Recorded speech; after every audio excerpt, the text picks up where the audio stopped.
another edition of Hassel's Review, and we about to spoiler this shit up because I just came back from seeing Transformers Rise of the Beast.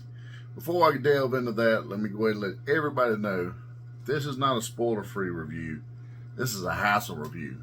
I give you all the scoops, all the shit. I cut down to the middle of the meat and potatoes of this movie, so you're gonna know everything about it. But before I get into that, I do want to give our sponsor of my show and the Nerdy Man Room show, Zone Collectibles, a little bit of love. 305 Main Street, Tifton, Georgia. Go see the Clady family for all your nerdy needs and everything you might can need. They have it there. Unity through community, families unite. And also check out Spotlight Media. They own that as well, and that is another place, another outlet for this show and the other show that I am on, that I co-host with my good friend Monster for the Nerdy Man Room show. So now that we're into this thing, let's go ahead and open the Matrix of Leadership here, guys, and let's delve into this movie. So, wow, I'm just going to go right off the bat and say this movie comes out the gate swinging. It is fucking great. Like, bam, right off the rip. You kind of start out on the Maximum Home Planet, and you first you think it is Optimus Primal, but it is the Primal before him, so to speak. You never get a name of who this character is, or maybe I missed it, possibly, but I regress. Either way, Scourge shows up, and I will say why Scourge is not G1 Scourge. It is played by the wonderfully talented Peter Dinklage, who plays the dwarf on Game of Thrones, who gives one of the best lines in all of cinematography that I have fucking ever heard. I drink and I know things. Hey, just like your boy Hassel here.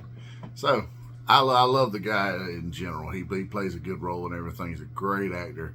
And the whole movie, I'm sitting there like, who the fuck is this voice? And I had to Google it when I got home. And of course, it was the great dwarf himself, the Hand of the King, Peter Dinklage. Wow, he plays an amazing Scourge. So when they took liberties with this character, I didn't really have as many issues because, this is our first Transformers movie with no Megatron, there's no Galvatron, and thankfully, I had a friend who had seen it before me, and he did go ahead and let me know, hey, look, Galvatron don't show up. Because that was my one thing. I was like, look, I need to know this Galvatron show up. Because I'm that person, like, when we all went to see Episode 7 of Star Wars, you spend the whole movie like, where the fuck's Luke? Where's Luke? Where's Luke? Where's Luke?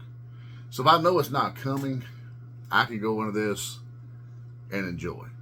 So I went into this knowing there's no Galvatron, no Megatron. So I'm like, okay, I can enjoy this character, and I know he is the main protagonist. We're good with it. No problems. So Scourge shows up, and man, he's a fucking beast. I don't know what homeworld he's from. It's alluded later in the movie that Unicron apparently destroyed his home planet, and he was what was left. He has a couple minions in this that are, or I will say sidekicks maybe. One of them, he gets a name, but he's a lesser known bot. The other is actually really cool because it's the Ninja Nightshade or whatever her name is. It's the ninja from like old episode of G1, like that was not actually a real Transformer. The evil professor that helped out with the Decepticons, he created this bot that was like this ninja robot deal. And that's who this character actually is. And it looks just like the character. It's like, holy shit, that's a great throwback to G1 Transformers right there. I will commend for 80%. They stick true to lore. The producers and the director of this movie do a really, really great job of keeping in with what drew us in as children and fans of the G1 era. I literally sat there with like just for most of the movie. There's a couple things, a handful of things I didn't like. But before I get into that, I mean, we'll keep going. Scourge shows up and he fucks the other Primal up like bad. And he's after this transwarp key, which is basically if you're a fan of the old show, it's basically will be like a key to a Stargate for them, so to speak. You know how they'd have space bridges in the old show. So this will be what would power and key that. It can get you through time and space. So the Maximals, while they are even on their home planet, I guess in the future, so to speak, you know, Optimus Primal, he shows up, and you know the other Primal tells him, "Look, just go. I'll defend. There's no fighting us off." Because you get a hint real quick that him and his crew are badasses. I mean badasses. So Primal and his guys that go out to the space shuttle, and you know he's holding, and the other Primals hold him off for a little bit, and he's laughing, thinking that I'm gonna get you and take the key. And then he's like, "No, I was the decoy." And you see the shuttle shooting off and jettisoning into space, as they would say in the '86 movie. So you have that going on there, and then they go through the portal into what will basically be Earth. And apparently they showed up there several hundreds of years earlier, you know, a couple of, well, I guess almost thousands of years, really, because, you know, they showed up in the BC era, so to speak. So there that is. They close off the gate, trapping Unicron in that time zone, everything. He can't get out of there like this. He's too big, so to speak. Somehow or another, Scourge and them get out, which that is a loophole, I will say. You don't. Why is it they could get out but he couldn't? I'm not quite sure, but for whatever reason, it transpires. So you go to Earth and you're in 1994, the year of our Lord. And let's be honest. I mean, it's 94. 94 in America was a pretty fucking banging year for a lot of people. It was, we had great music. We had people still had fucking, you know, they wear their feelings on their sleeve, so to speak. You know, you had, you could cut jokes with one another. Wu-Tang Clan was out there. I mean, come the fuck on. Cream, dollar bill, yo. I mean, it literally leads out with that. So this movie has a great soundtrack, by the way. It's 90s hip hop throughout. It's really, really cool. But then you're introduced to a character named Noah. He has a brother who is battling sickle cell, apparently. And it's basically like he's living there with his single mother and little brother. He's trying to take after him. They're trying to, you know, get this kid some treatment.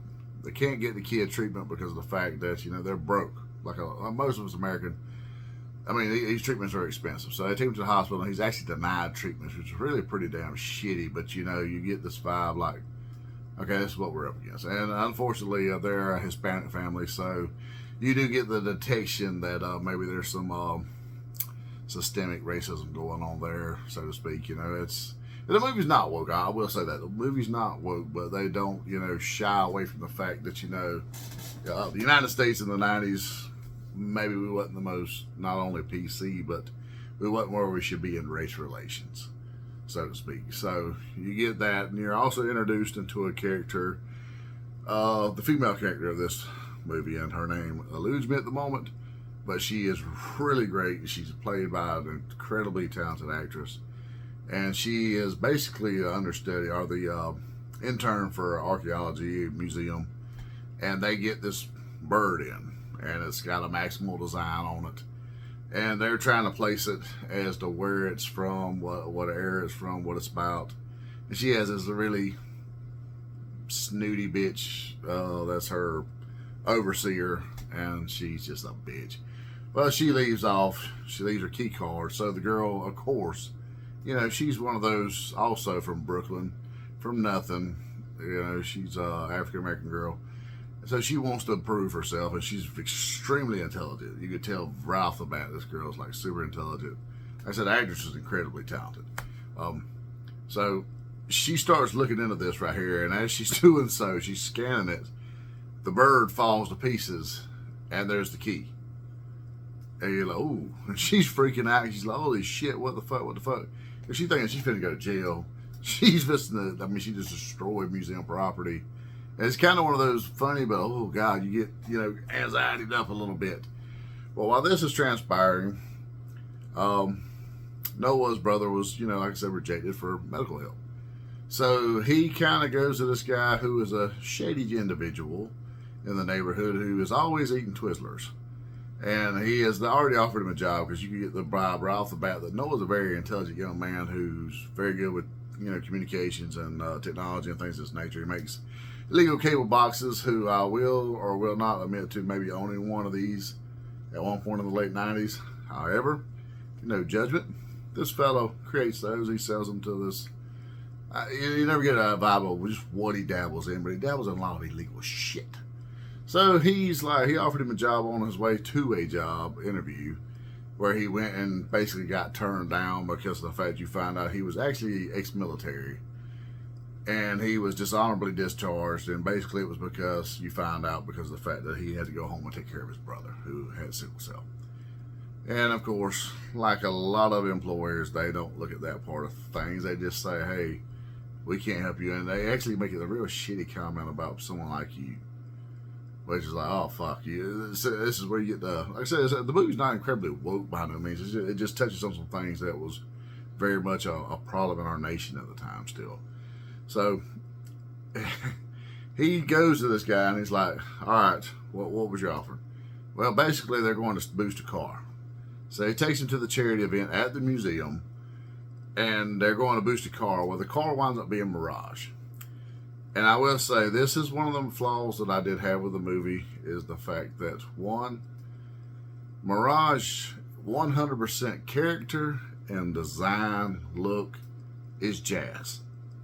100% it is G1 jazz with Mirage's powers. However, Pete Davidson steals this fucking movie. Anyone that says any different is not telling you the truth, but Pete Davidson steals this movie as Mirage. He is such a fucking great character in this right here. And I hate it because it makes me like Pete Davidson. Like, I literally, just the whole movie, I was like, fuck, I can't dislike this guy. He's so cool. Also, apparently, according to his other show, Bupkis, he's got a really large cack. So, God bless you. So, he wound up being a really great character. And there is a point...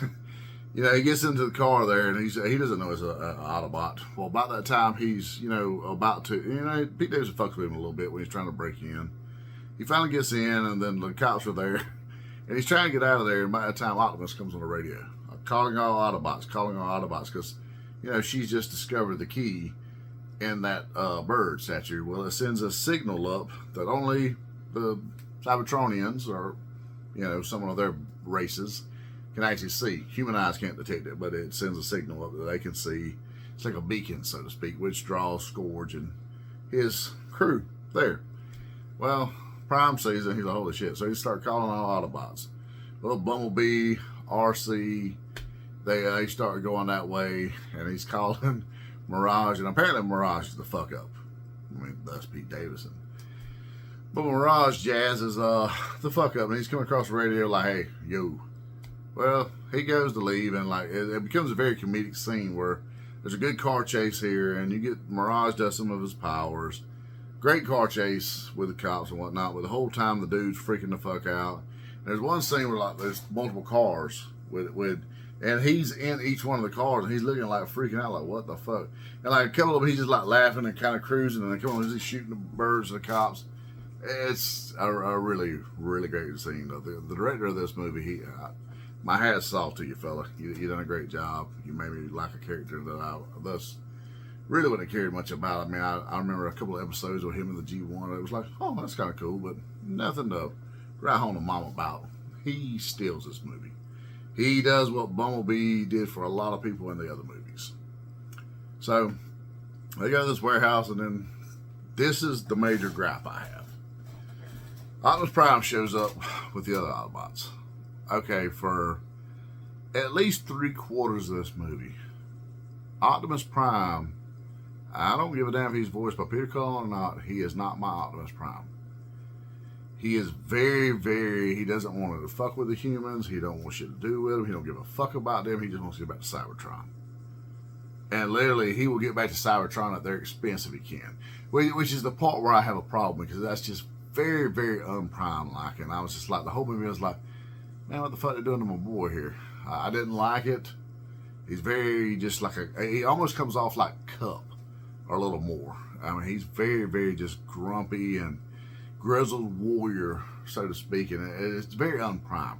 Prime has always been an empathetic and just caring bot that no matter what, they done what they had to protect, because, you know, right, freedom is the right of all sentient beings, you know, according to Prime. So his portrayal in this for 3/4 of the movie is like, ooh, I don't like this. It's very off-putting, very off-putting. And because of that, it kind of kills the rating for me in the end. But so he's like unhappy about the whole human being there part. Well, they strike a deal, and Mirage is like, look, we can't get in there, but a human can get in there. This dude, me and him are boys. Because that was kind of one of the funny scenes. Like when they first get back, he's like, Mirage, oh man, I've been hiding for a couple weeks. He's like, give me this right here, give me this. And, you know, the guy's freaking out because he sees a giant alien robot. And he's freaking out. And he's like, oh man, you just inside me and you're going to do me this way? I mean, there's a lot of good comedy between these two.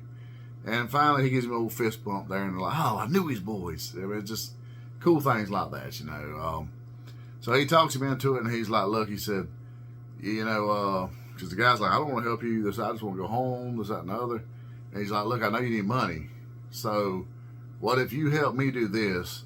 I'll let you sell me to someone, and then I'll just dip after you sell me. Then you got your money. The car's gone. That's on them. And he actually, you know, turns into a Lambo. Then he turns into the Formula One car that Mirage actually is. So Easter egg there. But they do address that he was supposed to be a Formula One car because it's there. It's like, okay, I can kind of forgive the other now. So they go to the museum where he tries to break in, and of course the girl's still there. She wasn't supposed to be there. So there's a whole thing between them. She thinks he's just a fucking robber, which he is technically, but she thinks he's a bad robber, you know, bad guy, so to speak. She's calling security, and as security shows up, that's when Scourge and them show up, and they start blasting holes in the building. And he sends 2 of his little minions in there. And now, throughout the movie, he has these little minions that I'm not quite sure what the fuck they are, but they're little bots or whatever, and they climb the walls, and they almost come off like some of Soundwave's critters that come out of his chest, so to speak. But their heads look very, very, very much like the Fallen from Revenge of the Fallen. So I'm not quite sure if it's like a foreshadowing deal, or maybe if it's just a subtle nod to the past. But, well, this is actually technically the past, but, you know, the future, so to speak. So you got that vibe there. Well, you know, you have this good little chase dynamic. They escape. And she realizes real quick, you know, he's not a bad guy. Because he tells her, like, he said, look, I'm here because of some robot aliens, this, that, and other, and she thinks it's crazy, and then she sees it. Well, by the time Scourge and his guys show up, Prime and the bots show up, and they have this pretty damn epic battle outside, and the Autobots get their ass handed to them. And I mean, even Prime gets fucked up. So you learn real quick, Scourge is no jerk. He is like fucking Prime up the entire time. And B tries to, you know, jump in and intervene and save him. And end result gets killed. And this is fairly early in the movie now. B gets killed. And I mean, I'm one of those G1ists that, you know, Bumblebee's a scout. He's not this character they made him into, you know, in the past, a few years with the movies. He's a scout. But even me, I was like, oh, fuck, dude, that's bad, you know. There's no point of it. It's El Libre. I'm not a fan of this. So they wind up getting their ass kicked pretty handily, and it's looking bad. Scourge gets the key, his hands on the key, and you discover it's half the key. It's not all of it. You know, the other half is hidden. Well, one of the Maximals shows up finally, Air Razor. And you get the vibe that the Maximals are a good bit tougher than the actual Autobots, because they're future versions or predecessors, so to speak. Air Razor shows up, and she kicks some ass, and she helps get them out of there.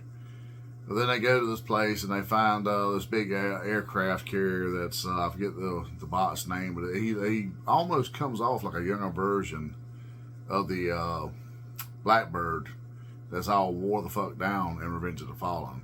So I don't know, maybe it's supposed to be the same character or not, because he's like this rinky-dink falling apart shuttle. Well, they discover that there's only half the key. She thinks she's the last of the Maximals. And the girl, archaeologist, tells them, look, I think the other half's in Peru. I was deciphering this stuff. The markings are very Peru, and she's finding stuff that other people aren't. So they go to Peru, and the guy Noah tells her, on the way, look, we got to worry about us. If this is true, we need to destroy the other half of this key. Prime only wants to get home, and very much you get that vibe throughout the movie. To a certain point, the Prime only wants to go home. He don't give a fuck about Earth, which is why I say it's very, very off-putting of Prime. And it was just like, man, this is bad. So they get to Peru and they start looking for the other half of the key. And Mirage gives him a little gauntlet type deal where he can kind of defend himself, so to speak. So the two humans, they go into the city and they start trying to look for the key. And they find a tunnel that leads them down into a part of the world that has been hidden for over 500 years or better. So they're down there looking around, and then some of the minions go, well, Mirage, this is when Mirage and all those show up, and they try to, help them along. Well, you get down there and realize the other half of the key's gone. So they're like, what the fuck? They try to get out, they run, escape. Scourge, his crew kill them up, they start wrecking shop. They fuck Air Razor up pretty good. He shoots her with something that infects her, but she don't know she's infected yet. They go to get out of there, and this is where they come into contact with the Maximals. And, Scourge lets him go because he's marked Air Razor. So he's like, look, she'll lead us to where the key is. So this is where they meet, Optimus Primal for the first time. Him and Rhinox and Cheetor show up. And that's another thing that kind of sucks is Rhinox and Cheetor get they get some screen time, but they get very little dialogue, very little meaning at all. And also, I guess I skipped over this. This was the other major flaw to me. When they get to Peru, Wheeljack is there. But when he pulls up, he's this rusted old van. So when I see him first coming up before you realize it's Wheeljack, I'm thinking maybe this is Ratchet, maybe Ironhide, because it's that type of VW van. And I'm like thinking, okay, maybe this is a nod to the old Nissan vans that, they were. They're like, oh, Wheeljack's still a piece of shit. And I'm like, what? And then he transforms, and he's got these big fucking spectacles on. He has this Hispanic accent. So I'm just like, who the fuck is it? This is not Wheeljack. He accuses the Hispanic guy of being racist because he's like, oh, you kind of like me? And he's like, oh, that's kind of racist. Which was the funny point. But I felt like the character could have been a no-name Autobot, or maybe turn him into Perceptor, because he was a kind of a brainy, nerdy bot. So why would you go with Wheeljack there? You could have saved Wheeljack for a future movie, and I'm a little let down by that. Anyways, they meet the Maximals, and Optimus Primal tells him what's going on, and later he's talking with Air Razor, and even he tells Air Razor, he said, wow, he said, I'm named after this guy, this legendary Autobot, Optimus Prime, this great leader, and he's not the Prime I thought he was.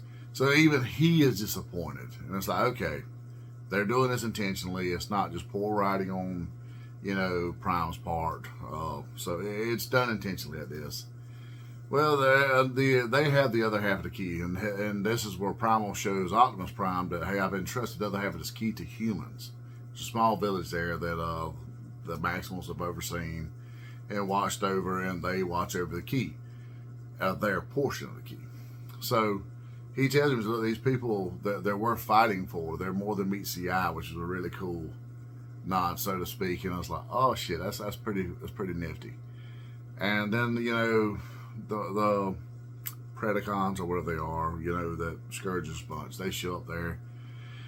In a relatively short amount of time, they fucking wreck shop. Air Razor turns. She has no control, and she winds up, Optimus Prime has to kill her, which is a pretty damn sad scene. And so Scourge gets the key. They bolt. They go to start building a space bridge to bring Unicron there. Well, Prime and Primal are talking, and they're pretty much like, all is lost. It's one of these deals. And they got Bumblebee's body laying there, and he's like, Prime looks and he says, that's the Energon. This planet, he said, all this stuff is very enriched with Energon. He said, we had enough energy, we could possibly bring B back. And he's like, well, it would take a ridiculous amount. So they just kind of leave him there. So, during the whole battle there's a part of it where Noah has a chance to destroy the key.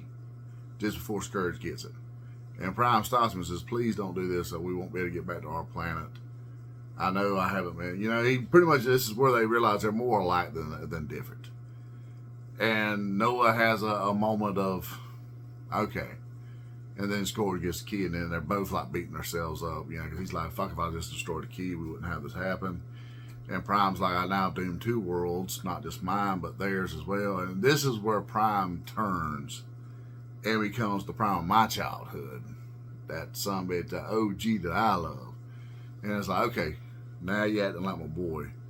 And from that point on, he is Gucci as fuck. We're great. We're in a good place. So the end battle comes, and that's when Prime tells him, look, if we're dying on our feet, we're going to fight. So there's a tunnel to get into the space bridge that humans can get in. The bots are too big. So the goal is for Noah and the girl to go in through there, she has the access code that can stop it. She figured it out. No one else had it. The Maximals didn't even have it. She figured it out. So they go to do that, and Autobots and the Maximals go to distract Scourge and his minions. And there's a really, really cool part where Ron Perlman, you know, goes, you know, Maximals maximize, and it's like, oh shit, you know, because like I wasn't the biggest Beast Wars guy, but it filled a void for us G1 fans. So that there was like, oh shit, this is really, really cool. Well, the space bridge starts to open and Unicron starts coming through. And Unicron is actually voiced by Coleman Domingo. You may know him from Fear the Walking Dead. He was in Candyman remake. Very, very, very talented actor. I love the guy's voice, and I loved him on Fear the Walking Dead. So he's like, the whole time I was like, shit, who is Unicron? And then I looked, I was like, oh, makes sense. But he is the voice of Unicron, and this big chase at this point. You know, you got the Autobots and Maximals fighting, you know, all the minions and fucking up some of Scourge's folks. Scourge is up there. Well, Mirage realizes that they're not going to get there without his help. So he goes to help and distract Scourge, and he is no match for Scourge at all. He is zero match for Scourge. But old buddy puts up a pretty damn good battle. He, you know, he uses his powers of, you know, miraging. And he holds his own for a little while, and he keeps Noah from getting killed. Well, in his last-ditch effort of what energy he has, he basically forms the exosuit that Daniel wore in the old-school G1 cartoon, which is really, really cool to me. I know Monster and I talked, and he wasn't very big on this. I myself, I liked it. I thought it was really cool, and it was a nod to the OG show. And I will say that Noah earned my respect in this exosuit, so to speak. He's like, you know, there's this deal where Noah and his brother call each other Sonic and Tails. And you don't know that Mirage has been listening in. So he's like, all right, Sonic, where you at? And so, you know, you have this really heartwarming moment at the end of it. He's like, go get him, Sonic. And he forms the little exosuit. So you think he's dead. It's like, fuck, this is terrible. You know, you feel terrible because Pete Davidson has just won you over in this movie as Mirage. Like, I don't care who you are. If you don't want to fall in love with this character, you're not a Transformers fan. So he gets that, and he starts trying to battle Scourge, which he's not going to be a match for. But he basically stalls long enough for Prime to show up, and Prime is pissed because Prime's done lost Bumblebee. Now he's lost Mirage. He literally tells him, I'm fisting to fucking kill you. And I'm like, you know, you getting it. Like, oh boy, showed up. Bitch finna open the Matrix. We finna roll. And they have a pretty damn good battle back and forth. The base plate comes off on Scourge. You see his face, and he's talking to his master, and he's asking for reinforcements, and he's sending some down. But it's like minions, and it keeps looking back and forth like, are they going to get it, or are they not going to get it? And it's really, really back and forth. Well, because the whole thing is once it's stopped, it's going to explode and detonate and make a big mess. Like, we've been a big boo-boo in Peru. So, there you got the back and forth, and finally, they do stop it. But it's one of those deals where Prime is like going to have to sacrifice himself. He finally kills Scourge after a great battle, back and forth, and it's looking really grim a few times, but he finally kills Scourge, and he tells all the Maximals And Noah and the girl, he said, look, get out of here. Take the Autobots, y'all go. I got this. And like all these little minions are charging, the little things that look like the fallen. They're like roaches. And they're just swarming Prime. And he pretty much destroys the key to the space bridge and creates this huge explosion. And you're like, oh, fuck, they just killed Prime. I was like, I had these 86 vibes all over again. Like, my boy finna fall down and turn gray. I'm not happy. Like, I'm like, all of my shit. And, by the time, he's still alive. But because the space bridge is destroyed, it starts sucking Unicron back out because he had entered the atmosphere. It sucks him back out. It starts, everything that's attached to his energy spectrum is pulling him out of the spectrum of the Earth's atmosphere. So it's pulling Prime as well, and he's trying to hold on, and he slips like he's fixing to go. By the time Noah grabs him with the exosuit, and that's where you have this really heartwarming scene between him. It was like, no, we're together, and he's like, no, save yourself, and he's like, no, until all are one. It's like, oh shit, like you get all the good one-liners, so to speak, and he tries to hold his own for a while, and then finally Primal shows up and helps him. And the three escape, and it's really cool scene where everything's like crumbling behind them. They're chasing and going. They get away. All in all, was just really fucking great. And then you get there to the end, and the Autobots can't go home now. And they even say that, hey, Unicron's not dead. There's still a possibility that he could come one day.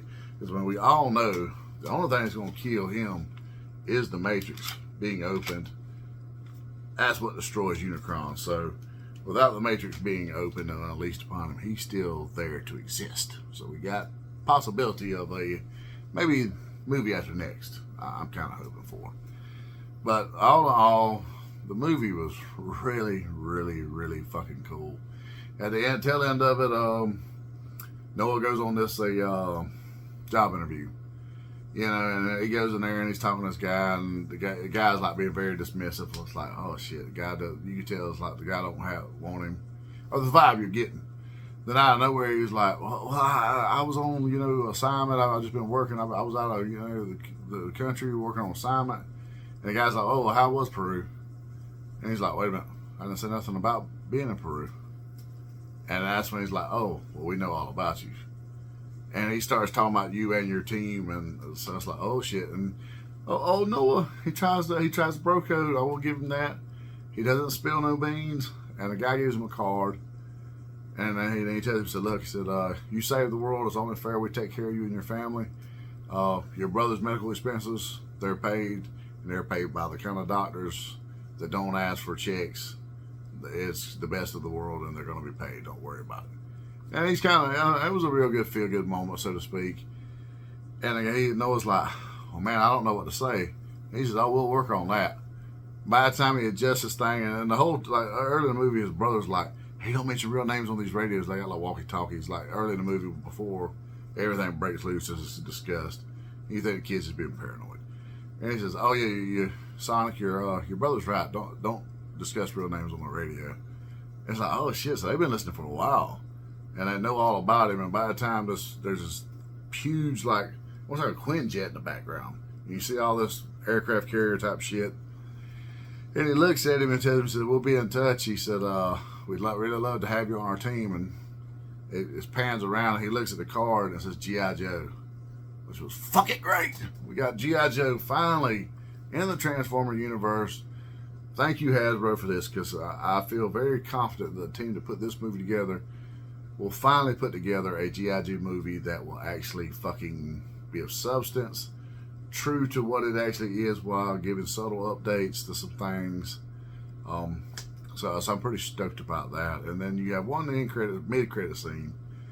He's basically put Mirage back together, and he looks like a hunk of junk. And the guy with the Twizzlers that had left his ass in the dust when the law got after him, he's there, and he's talking shit about the car or whatever, and he says, I bet the thing won't even crank. And by the time he says, Mirage, show him, and he transforms, and Mirage is back. So you get this, it's like, oh, fuck, Mirage is back. Also, I will say, and I don't know how I missed this, but somehow I did. During the big battle, there's a big energy blast that hits Earth with a Unicron entering the atmosphere. It shoots energy at the Energon on Earth. Bumblebee comes back.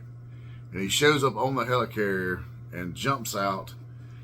And they start playing Mama's Gonna Knock You Out. And he starts fucking bots up. Then he hits them with the old Roddy Piper, I'm here to chew bubblegum and kick ass and I'm all out of bubblegum. That part right there was like, y'all may be badass again and I can actually dig it this time. Because there is a part of the movie where Prime tells him, I don't want you going to the drive-in anymore. So you get why he gets all the pop culture references. All in all, this movie is solid as fuck. To me, it's the best of the Transformers franchise. The first one holds a special place in my heart just because it's the first time we saw the bots on the big screen. As a young adult who grew up loving Transformers, I literally have Autobots here, Decepticons here, so I'm a huge Transformers nerd.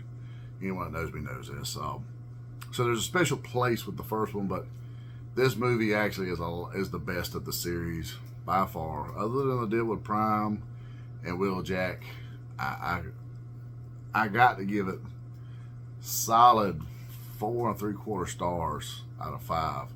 It's a solid movie. Were it not for the fact, like I said, Wheeljack is not Wheeljack and Prime is not my Prime for 3/4 of the movie, but you do get by the end of it why he is the way he is, and he does realize, hey yo, this ain't cool. I'm not being me.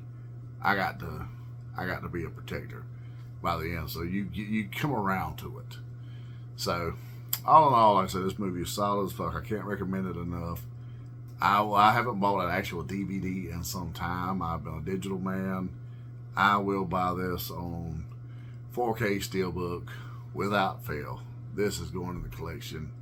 It's fucking great. I love the fact the soft reboot they've done since Bumblebee, because I mean the G1 scene Bumblebee is probably the greatest scene of any of the Transformers to me, just because it's G1 all the way. So can't recommend this movie good enough. Moving on, just like to give a thanks to our sponsor, Zone Collectibles, 305 Main Street, Tipton, Georgia. Spotlight Media, thank you guys so much. Check out our show, The Nerdy Man Room Show. We're on YouTube. We're on Roku TV. We're on Fire TV. We're everywhere, baby. Check us out. We're very, very close to our giveaway. Me and Monster are. And when we hit our subscriber goal, we're going to give away the H4 Halloween mask signed by Mr. Tom Morgan himself. We cannot wait to do this. Hopefully, we're trying to get something lined up to where someone very special can do the announcement of who actually wins the mask. So there's that portion of it as well. Look for our buddy Big Rob of Big Rob's House of Entertainment and No Chinese Food. He hits us up every week on YouTube as well. And he also piggybacks on the back of Hassel's review on the Roku and the Fire TV. So if you're watching through either one of those platforms, stay tuned after this asshole gets through talking, because that guy gets to talking and he's a lot more fucking entertaining than I am.